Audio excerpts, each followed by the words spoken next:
창세기 42장 24절에서 25절 한 목소리로 읽겠습니다.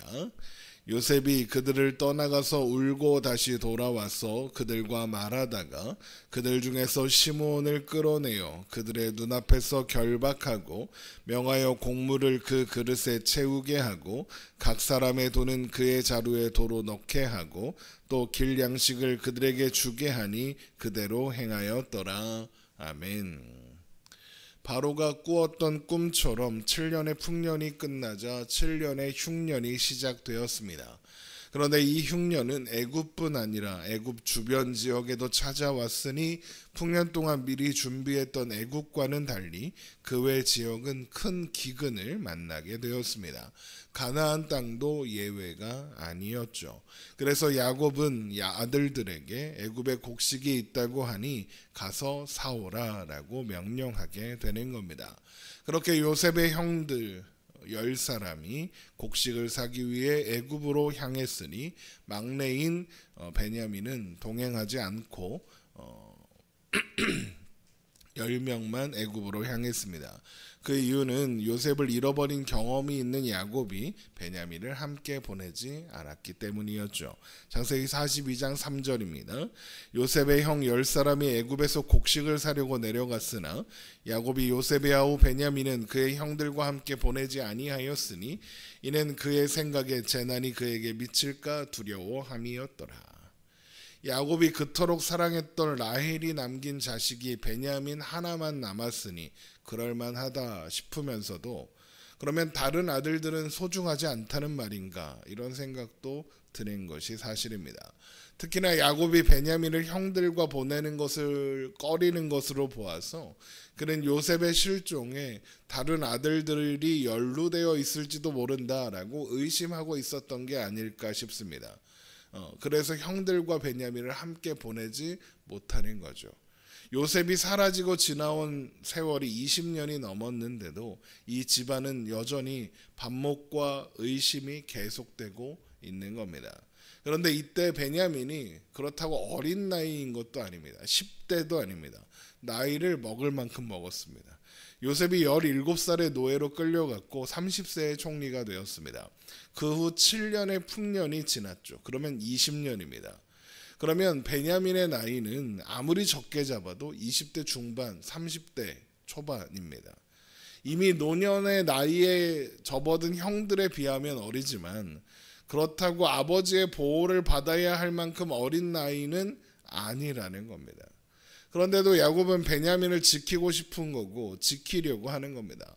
야곱은 요셉을 잃어버리고도 자신이 아무것도 지킬 수 없는 존재라는 것을 여전히 배우지 못하고 있는 거죠.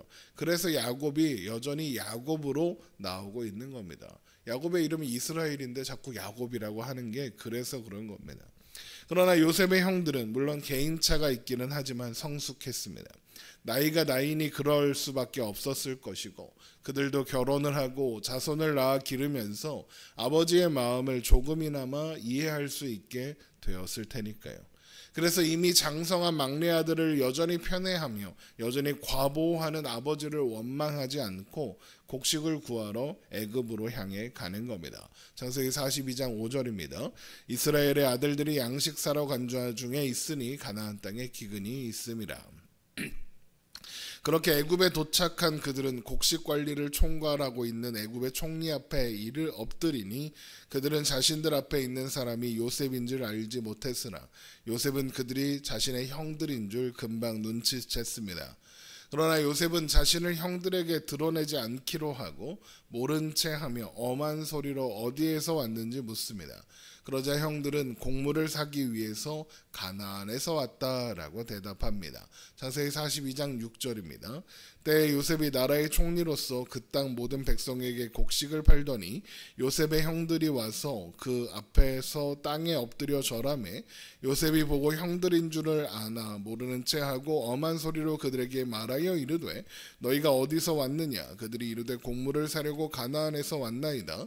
요셉은 그의 형들을 알아보았으나 그들은 요셉을 알아보지 못하더라.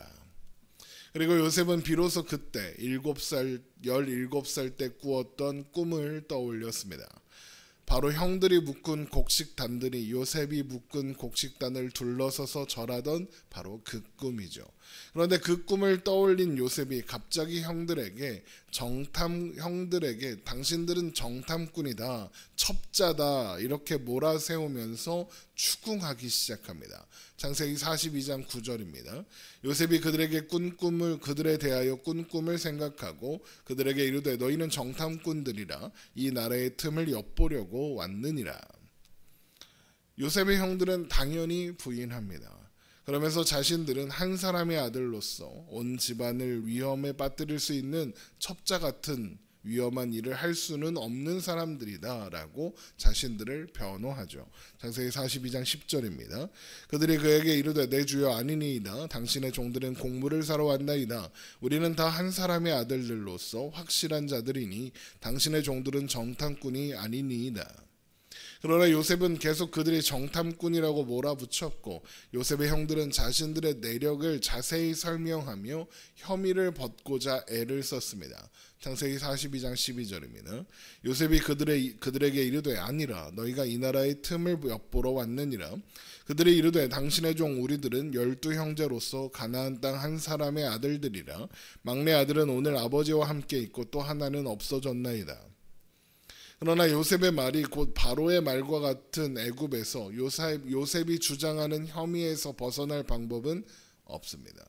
창세기 42장 14절이죠. 요셉이 그들에게 이르되 내가 너희에게 이르기를 너희는 정탐꾼들이라 한 말이 이것이니라. 여기에서 내가 너희에게 이르기를 너희는 정탐꾼들이라 한 말이 이것이니라 라는 말은 막내가 아버지와 함께 있으니 너희들이 정탐꾼이 확실하다 이런 뜻입니다. 아버지가 아들 모두를 보냈다면 정탐꾼일 리 없겠지만 아들 하나를 남겨두고 보냈으니 너희는 정탐꾼이다. 뭐 이런 논리인 거죠. 그런데 사실 이게 무슨 증거가 됩니까? 증거가 되지 않습니다. 사실 말도 안 되는 소리죠.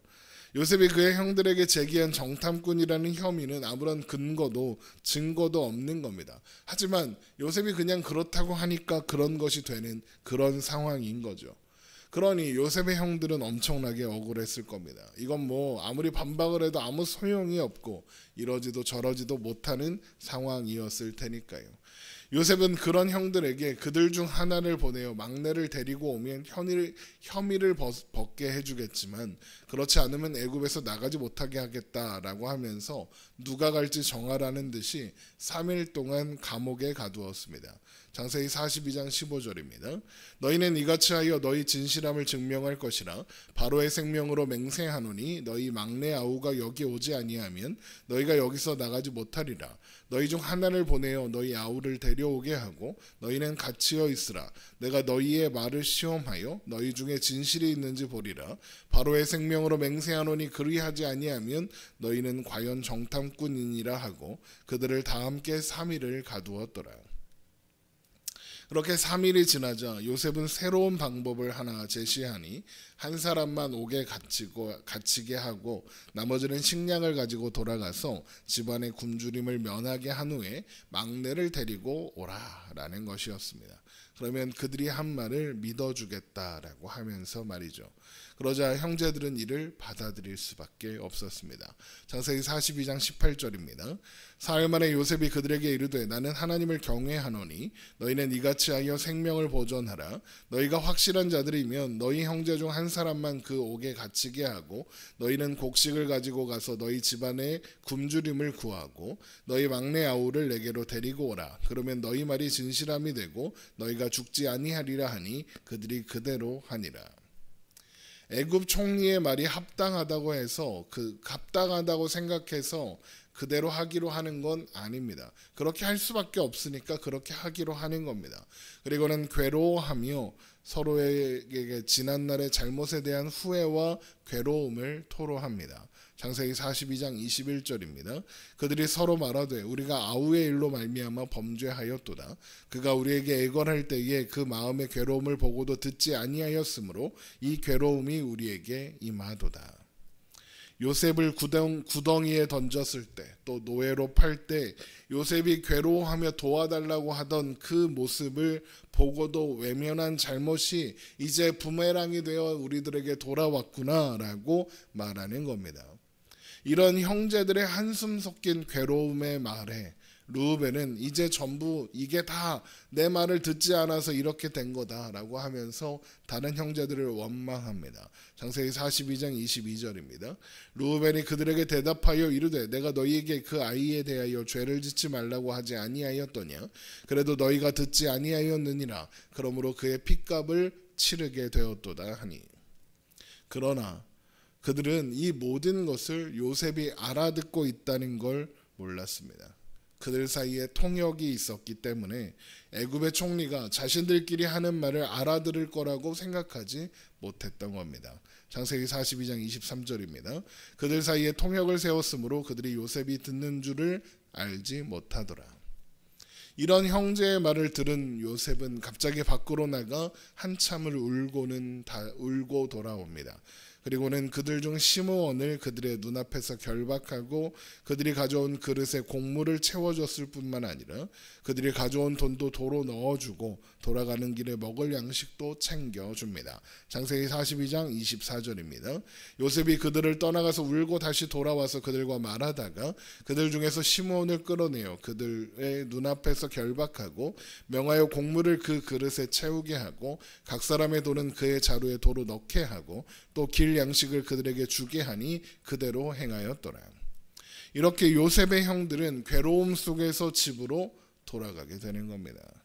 그런데 요셉은 왜 형들을 알아보고도 또 자신이 오래전 꾸었던 꿈이 성취되는 것을 눈치채고도 그리고 자신이 살아온 시간이 하나님의 은혜와 섭리였다는 것을 알고 있으면서도 형들을 반갑게 맞이하지 않고 그 대신 그들에게 엉뚱한 혐의를 씌우고는 막내를 데리고 와라 이렇게 말하는 걸까요? 요셉의 마음에 형들에 대한 원망과 미움 그리고 의심이 있었기 때문에 그렇습니다. 원망과 미움은 자신을 노예로 판 것에 대한 것이겠고 의심은 자신에게 한 것처럼 베냐민에게도 했을 것이다 라는 의심입니다. 요셉이 기억하는 형들은 아버지의 임명권을 거부하고 자신을 죽이려 했던 사람들이거든요. 아버지는 분명 자신이 사라진 후 베냐민을 후계자로 생각했을 것이고 그렇다면 형들은 또 베냐민에게 위해를 가했을 거다. 요셉은 이렇게 생각했던 겁니다. 혹 지금까지는 위해를 가하지 않았더라도 이후에는 얼마든지 그럴 수도 있다라고 생각했을 겁니다. 그래서 베냐민의 생사를 확인하고 그가 무사하다면 자신의 힘으로 보호하기 위해서 베냐민을 데리고 와라 그러는 겁니다. 또한 그래서 형들이 가져온 돈을 도로 넣어주는 겁니다. 형들의 돈을 받지 않겠다, 가족끼리니까 공짜로 주겠다 이런 의미가 아닙니다. 이건 과거에 자신을 팔았던 형들에 대한 시험입니다. 요셉은 자신의 생명보다 돈에 더 큰 가치를 부여했던 형들에게 돈을 시험거리로 던져준 겁니다. 곡식은 얼마 지나지 않아서 떨어질 것이고 그들은 또 곡식을 구하러 와야 할 겁니다. 그때 그들이 돌려받은 돈에 대해 아무런 반응이 없다면 그들은 여전히 거짓말쟁이라는 것이 드러나게 되겠죠. 그러면 형들이 괴로움을 토로하자 밖에 나가서 울고 오는 건 뭡니까? 이런 생각도 드실 겁니다. 형들이 요셉에게 한 일을 반성하고 후회하고 있구나 이런 생각이 들어서 그랬을 거라고 생각하기 쉽지만 그랬다면 시므온을 결박하고 또 이런 시험을 하는 것은 설명하기가 어렵습니다. 그러면 요셉은 왜 밖에 나가서 울고 들어왔을까요? 옛 생각이 났거든요. 형들에 의해 발가벗겨지고 구덩이에 던져졌다가 노예가 되어 애굽으로 팔려왔던 지난 세월이 떠올랐을 때고 자신을 잃어버리고 슬퍼하셨을 아버지가 떠올랐을 테니까요. 그래서 밖으로 나가 울고 돌아오는 겁니다. 그러니까 여전히 요셉의 마음에는 형들에 대한 원망과 미움 그리고 의심이 남아 있는 겁니다. 그리고 그런 마음은 베냐민을 직접 보기 전까지는 풀리지 않을 겁니다. 그런데 이런 요셉의 모습은 요셉이 형들에게 그럴만도 하다 이런 생각을 하게 하기는 합니다. 그동안 잊고 살았지만 형들의 얼굴을 보니 얼마나 믿고 복수하고 싶었겠습니까? 그러나 복수하려는 마음을 참고 베냐민을 보호하겠다는 생각을 하는 걸 보면 그것만으로도 요셉은 참 훌륭하다 대단하다 할 수 있겠습니다.